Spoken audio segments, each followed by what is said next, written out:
요한이라고 하는 예수님의 제자는 예수님에 대해서 다른 제자, 곧 마태복음, 마가복음, 누가복음을 기록한 이 세 제자와는 조금 다른 방향으로 성경을, 예수님의 생애를 기록합니다. 요한은 주로 말씀 중심의 예수님이 하신 말씀을 집중적으로 주로 기록하는 그런 특징을 가지고 있습니다.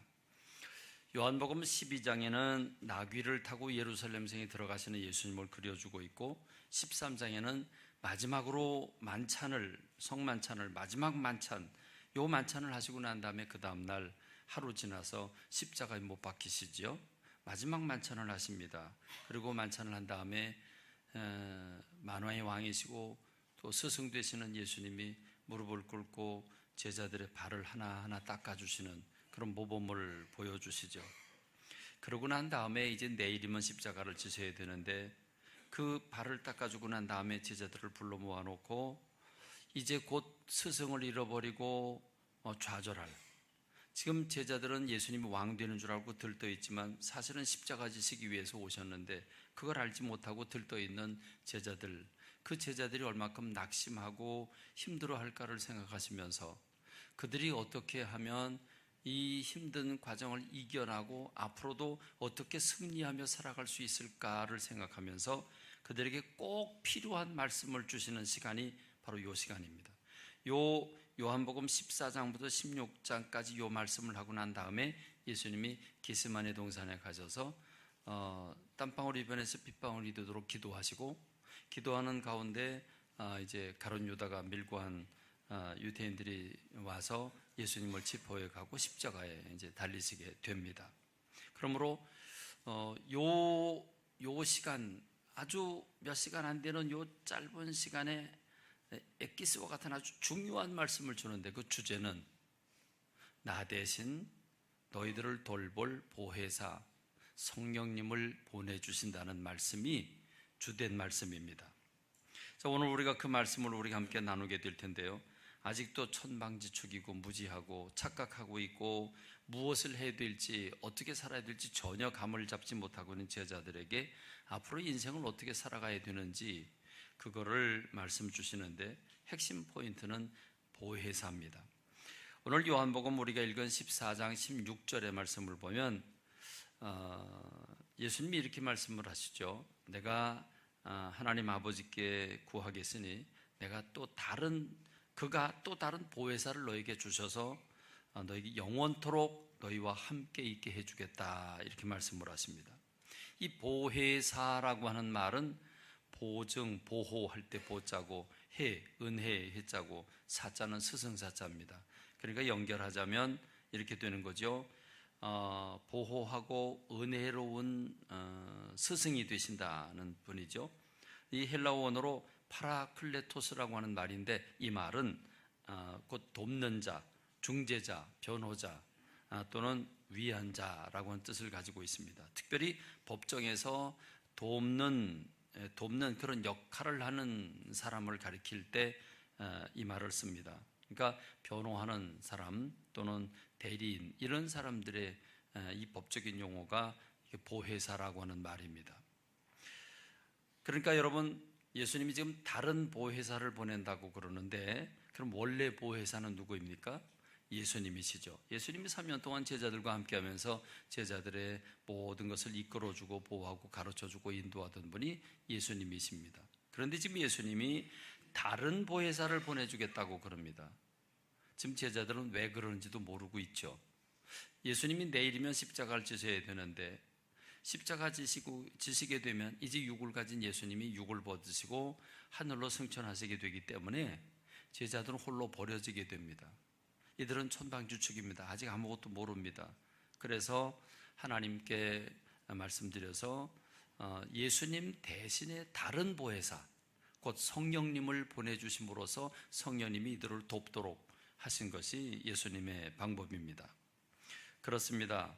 예수님은 이 보혜사가 오면 너희들에게 엄청나게 유익할 거라고 말씀을 하십니다. 왜냐하면 예수님 육체를 가지고 오셨기 때문에, 예수님이 지금 춘천에 계시면, 예수님이 서울 가시면 춘천에 있는 제자들은 예수님 곁에 있지를 못하고 보호를 받을 수가 없죠. 그런데 성령님, 하나님이 보내신 영, 성령님께서 오시게 되면 우리들과 제자들과 영원히 함께 계실 것이라고 말씀을 하십니다.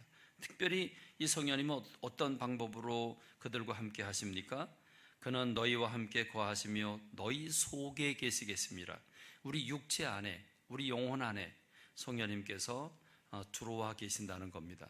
예수님은 옆에 계셔도 예수님과 제자들은 다른 육체를 가지고 있습니다.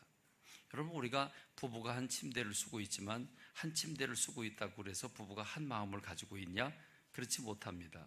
누워있지만 얼마큼 힘든지 어려운지 무슨 갈등이 있는지 사실은 잘 모릅니다.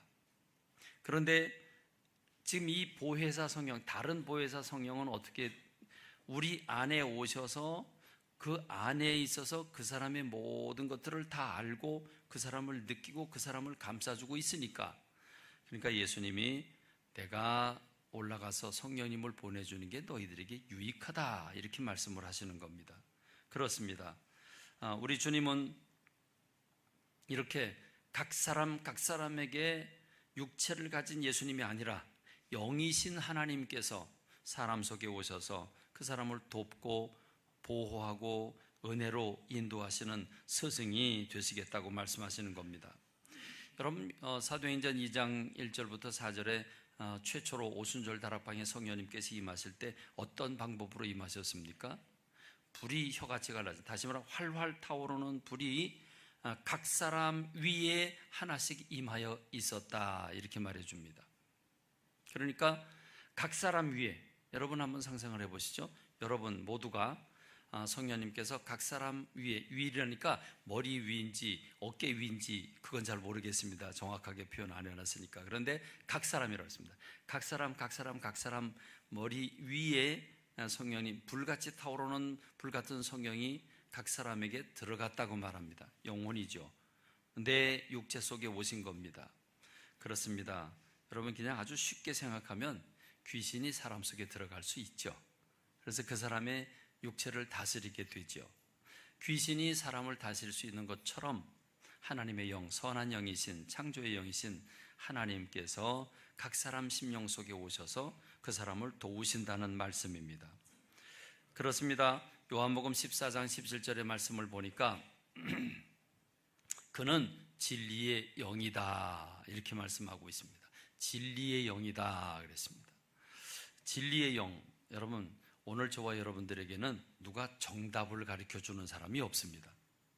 내가 직장을 어느 직장을 가져야 되는지, 내가 지금 이런 순간에 무슨 말을 해야 되는지, 내가 지금 이때 사야 되는지 말아야 되는지, 방송을 들으면서 저 방송이 저게 맞는 건지 틀린 건지, 인터넷에 있는 수많은 그 떠도는 기사들이 저게 다 맞는 건지 틀린 건지 우리가 구분할 수가 없습니다.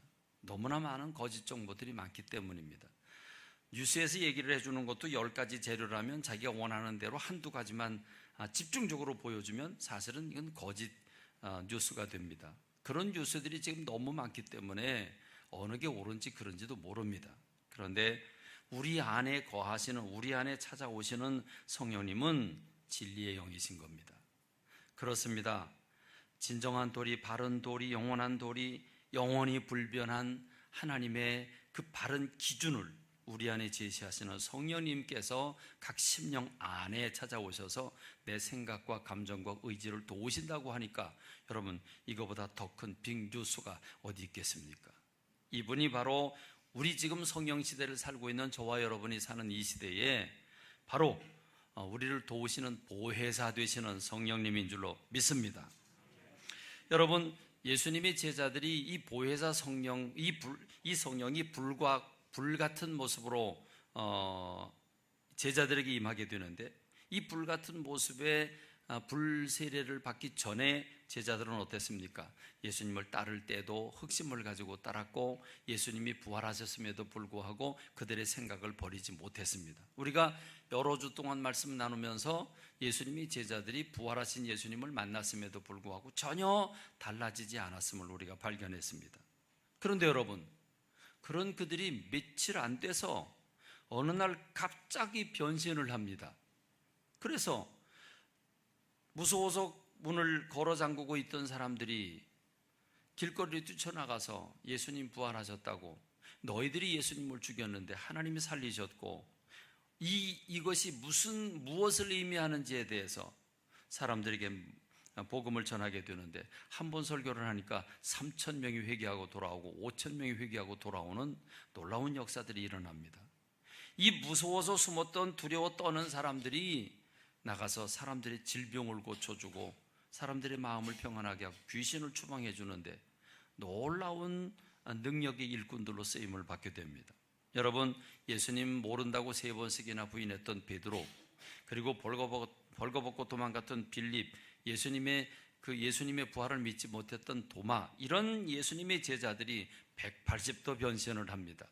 그들 심령 속, 그들 육체 속에 성령님께서 임하셨고, 그 성령님의 불같은 성령님이 그들에게 능력을 베풀어 주시자 그들은 생각이 달라지고, 그들은 성령의 능력을 힘입어서 가는 곳마다 세상을 뒤집어 놓는 사람들로 변모하게 된 줄로 믿습니다. 그렇습니다. 어느 것도 그들을 바꿀 수 없었는데 이 성령님께서 그들에게 임하실 때 비로소 그들이 변화되게 된 줄로 믿습니다. 그렇습니다. 오늘 성경 말씀은 우리들에게 이렇게 가르쳐 줍니다. 요한복음 14장 26절의 말씀에서 보혜사, 곧 아버지께서 내 이름으로 보내실 성령, 그가 너희에게 모든 것을 가르치고 내가 너희에게 말한 모든 것을 생각나게 하리라 그랬습니다. 여러분, 내 안에서 내게 내 생각에 영향을 주실 수 있고, 그리고 내 감정에 영향을 줄 수 있고, 내 연약한 의지를 도우실 수 있는 성령님께서 내 안에 오셔서 나에게 예수님이 하신 말씀들을 기억하게 하시고 내가 어떻게 살아가야 되는지를 가르쳐 주신다면, 여러분, 우리가 승리하는 삶을 살 수 있지 않겠습니까? 풍성한 삶을 살 수 있지 않겠습니까? 할렐루야! 우리가 정답을 모르고 살아가는 게 얼마나 많습니까? 그런데 진리의 영이신 성령님께서 내 안에 오셔서 예수님이 하신 모든 말씀을 가르쳐 주시고 깨닫게 하시고, 그리고 분별하게 하신다고 한다면 이는 큰 은혜가 아닐 수가 없습니다. 그렇습니다. 이렇게 오순절 다락방에 떨어진 성령의 불은 사람들을 변화시키고 하나님의 말씀을 깨닫게 했습니다. 여러분, 예수님의 제자들이 3년 동안 예수님의 말씀을 들었습니다. 기사와 이적을 늘 보고 살았습니다. 그런데도 예수님이 고난받고 죽으셨다 3일 만에 부활하신다고 하는 것을 여러 차례 말씀해 주셨는데도 불구하고 그들은 전혀 기억을 못했습니다. 전혀 상상도 못했습니다. 그런데 이 오순절 다락방에 성령님께서 임하시고 나니까 예수님이 하신 말씀들을 깨닫게 하십니다. 그때 예수님이 그 말씀을 그래서 주셨구나. 이게 그 뜻이로구나. 그러면서 하나님의 말씀을 깨닫고 하나님의 마음을 품게 되니까 하나님의 원하는 사람들로 변모하게 된 줄로 믿습니다. 하나님은 오늘 저와 여러분들의 연약한 육체를 강건케 하실 수 있는 줄로 믿습니다. 하나님은 오늘 저와 여러분들의 혼란스러운 마음을 깨끗하게 하시고 진리로 인도하시고 주님의 말씀을 생각나게 하시고 세상을 분별하게 하시는 하나님의 역사가 우리 안에서 일어나게 되는 줄로 믿습니다. 저는 어제도 하루 종일 바빴습니다. 조금도 틈날 시간이 없었습니다. 꼭 인도 목사님들 때문에만은 아닙니다. 아침에 일찍 일어나서 아동부 교사들에게 가르쳐야 할, 오늘 우리 아이들에게 가르칠 걸 미리 공부하는 교사 모임을 위해서 제가 자료를 준비하고, 그리고 10시에 와서 교사들과 함께 열심히 공부를 하고, 그리고 나서 우리 박성영 권사님 해외 선교위원장님인데 해외 선교위원들이 인도 목사님들을 생각하면서 7, 8명 되는 회원들이 한 가지씩 반찬을 만들어 가지고 그걸 모아놓으니까 풍성한 식탁이 됐습니다. 그 뷔페 식탁이 됐죠. 그래서 같이 식사를 마치고 왔습니다. 그 와서 오후 시간에는 저녁 5시에 대학부 청년부 설교를 위해서 설교 준비를 하고, 또 주보를 만들어야 되죠. 그래서 목회단상을 만들고 주보 초안을 만들고 나니까 4시가 됐습니다. 그러자 이제 대학부 우리 또 둥지에 들어온 새로운 친구들이 성경 공부를 할 새가족 성경 공부 시간이 와서, 그래서 1시간 동안 성경 공부를 했죠. 그거 마치자마자 바로 대학부 설교를 하고, 대학부 설교를 마치고 나서 내려가니까 인도에 가서 망고 공장을 차려서 선교사님을 돕고 싶다고 하는 이 김진우 청년, 우리 교회 오면서 인생의 비전을 바꾸고 선교적인 삶을 살겠다고 결심한 그 부부가 와서 또 한 시간 얘기를 같이 나눴습니다. 그래서 이제 시간이 쫓겨서 집으로 와서 설교 준비를 해야 되는데 이 인도 세 분의 목사님과 선교사님들 식사 접대하는데 청년들이 접대를 닭갈비를 하게 되는데 목사님도 오셔야 되지 않느냐고 이렇게 얘기를 하는데 뿌리치고 갈 수가 없었습니다. 그래서 같이 가서 밥을 먹고 나니까 밤 9시가 됐습니다. 9시에 이제 집에 들어오는데 집사람이 기다리다 못해 전화를 걸었습니다. 아니 지금 몇 시인데 여태 안 들어오냐고, 아침에 나가서 여태 안 들어오냐고, 그러면서 언제 설교 준비할 거냐고. 그래서 제가 들어가서 그랬습니다. 사모님, 설교 준비는 제가 하지 사모님이 하는 게 아니거든요. 그렇게 얘기를 해놓고 내 책상에 앉았는데 이게 얼굴에서 열이 나고 하루 종일 그냥 뭐 여러 가지 일들이 막 그냥 바쁘게 조금도 쉴 틈 없이 그러고 집에 들어가 앉으니까 설교 준비, 이 마음이 설교가 이게 도대체 마음이 정리가 안 됩니다. 그래서 물도 마시고 또 저 민트 사탕도 먹어보고 해도 뭐 도대체 감이 안 잡힙니다. 그래서 제 방에 있는 의자에 앉아서 이렇게 기대고 있으니까 집사람이 좀 소파에 누워서 한잠 자고 그리고 하라고. 그래서 저도 또 안 되겠어요. 그래서 들어놓았는데 여러분 이게 지금 아주 잡버리면 안 되잖아요. 잡버리면 큰일 나는 날인데, 주일인데. 그래서 본문은 주어졌고 그 본문을 생각하면서 누웠는데 그 말씀이 계속 오락가락 하는데 정리는 되지 않고 부담은 되고 잠이 안 와요. 엎치락 뒤치락 하면서 계속 그러고 시간을 보내면서 3시쯤 됐는데 이게 꿈인지 생신인지 잘 모르겠는데 그 본문이요 짝짝짝짝 이렇게 쪼개지고 말씀들이 쭉쭉 연결이 되고 이게 머릿속에 오는 겁니다. 그래서 벌떡 일어나가지고 그때가 이제 3시였습니다. 그래서 그때부터 설교 준비한 게 오늘의 말씀입니다.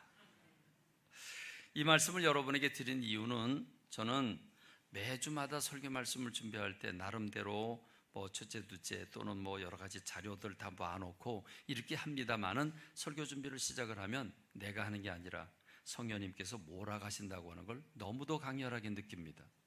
전혀 생각하지 못한 걸 생각나게 하시고 그래서 말씀을 이끌어 가시는 걸 보면서 여러분 이건 목회자만이 아니라 돈 벌고 있는 장사꾼이라고 할지라도 공부하고 있는 아이들이라고 할지라도 직장생활하고 있는 사람이라고 할지라도 성령님께서 각 심령 속에 들어가 그 사람에게 아이를 키우는 일이든 또는 어른들을 돌보는 일이든 무슨 일이든 간에 성령님께서 도우실 때 오늘 저와 여러분의 삶이 형통하게 되는 줄로 믿습니다.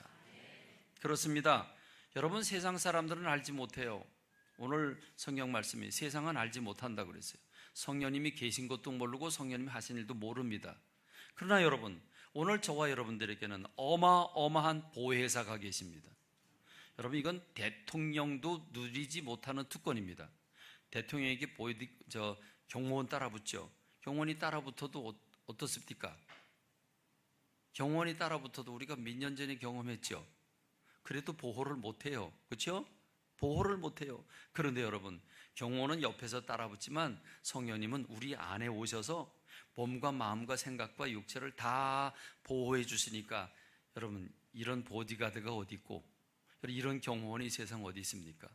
거기다가 내가 무엇을 어떻게 해야 되는지 가르쳐 주시고 예수님의 말씀을 생각나게 하시고 거기다가 불과 같은 에너지를 넣어주셔서 그 에너지로 말미암아 우리가 전도하지 않으면 안 되게 되고 사랑하지 않으면 안 되게 만들어주시고 그리고 화가 날 때는 화를 누그러뜨리고 그래서 이상하다 이런 데 화가 나야 되는데 왜 화가 안 나지? 여러분 이렇게 되는 원인이 무엇입니까? 성령님이 나를 다스릴 때 일어나는 일인 줄로 믿습니다. 그렇습니다. 여러분 오늘 저와 여러분들에게 있어서 답은 무엇입니까? 답은 이 성령 세례를 받아야 되는 줄로 믿습니다. 여러분 저와 여러분이 오순절 다락방에 예수님의 제자들이 그 오순절 다락방에서 성령 이 불세례를 받기 전에 어떤 사람이었고 다 압니다.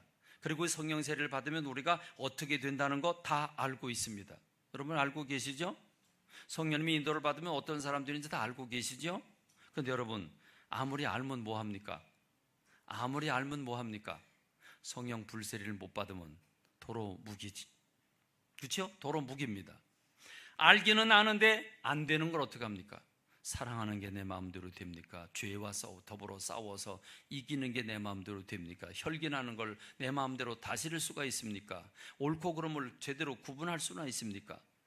아이들한테 큰 소리는 뻑 쳐놨는데 뒤로 듣고 보니까 내가 모르고 야단친 거예요. 여러분, 그럴 때 부모지면 얼마나 얼굴이 무한해요. 그렇죠? 그럴 때도 많아요. 그렇습니다. 그런 우리들입니다. 우리는 압니다. 성령님이 도우시면, 성령님이 나를 주장하시면 우리의 삶이 형통하다는 거, 복되다는 거, 기쁨이 넘치다는 거 다 압니다. 그런데 여러분, 왜 우리는 성령 충만하지 못합니까? 왜 우리는 성령님의 인도를 못 듣습니까? 여러분, 우리가 TV를 볼 때, 우리가 사람들을 만나 얘기를 나눌 때 성령님께서 내 안에서 이건 거짓말이다, 이건 꼭 따라야 할 거다, 요건 조심해라, 요거는 저 사기꾼이 너한테 사기치는 거다, 이거 알려주시면요, 여러분, 우리가 사기도 안 당할 거 아닙니까? 이거 알려주시면요, 우리가 거절할 거 아닙니까? 그렇지 않습니까? 그렇습니다. 우리는 알고 있는데 왜 성령님의 인도하심을, 왜 성령님의 역사하심을 경험하지 못하는가, 이 말입니다. 그것은 예수님이 제자들에게 하신 말씀 속에 답이 있습니다. 예수님이 제자들에게 뭐라고 말씀하십니까? 예루살렘을 떠나지 말고 내게서 들은 바 아버지께서 약속하신 그 성령을 기다려라. 요한은 물로 세례를 베풀었지만 너희는 몇 날이 못 되어서 성령으로 세례를 받을 것이다 라고 말씀하십니다. 자, 여기서 뭘 해야 됩니까? 뭘 해야 됩니까? 약속하신 것을 기다려야 됩니다. 여러분은 예루살렘을 떠나지 말고, 교회를 떠나지 말고 약속하신 것을 기다려라 그랬는데 몇 날이 못해서 성령을 받을 걸 말씀하고 계시는데, 여러분이 이 성령의 불세례를 받기 위해서 얼마큼 기다리셨습니까? 얼마큼 집중하셨습니까? 저는 생각해 봅니다. 우리나라에서도 조용기 목사님이라든지 또는 윤석전 목사님이라든지 여하튼 큰 목회를 하고 계신 분들 간증을 들어보면 7시간 기도를 하신다, 또는 3시간 기도를 하신다, 이런 간증을 합니다. 그래서 3시간 나도 따라서 기도해 봐야지. 그리고 3시간 기도하려니까요, 무지하게 힘들어요. 여러분, 1시간 기도는 쉬운가요? 우리 교우들 1시간 못 넘깁니다. 1시간 기도도 쉽지 않습니다. 그렇습니다. 여러분, 예수님의 제자들이 성령을 체험하기 위해서, 이 성령의 불을 받기 위해서 예루살렘 떠나지 말고 기다리라고 그랬는데, 여러분, 이 기다리라고 하는 이야기를 몇 명이 들었습니까? 고린도전서 15장에 보면 500여 형제가 들었다고 그랬습니다.